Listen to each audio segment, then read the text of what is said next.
সাল্লাম হযরত ইব্রাহিম সাল্লামের দুটি আঙ্গুল, হাতের দুটি আঙ্গুল তার নিজের আঙ্গুল নিজের মুখের মধ্যে পুরে দিল।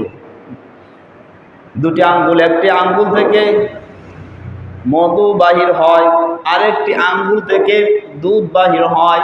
এইভাবে মুখের মধ্যে যখন আঙ্গুল দুটো দিয়ে চুষা দেয়, সে দুধ পেতেই থাকে।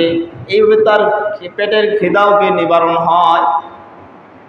আর ইব্রাহিম সাল্লামের মাতা প্রত্যেক দিন আসতে পারে নাই, বাচ্চাকে এভাবে রেখে সপ্তাহে একদিন আসতো বাচ্চার কাছে।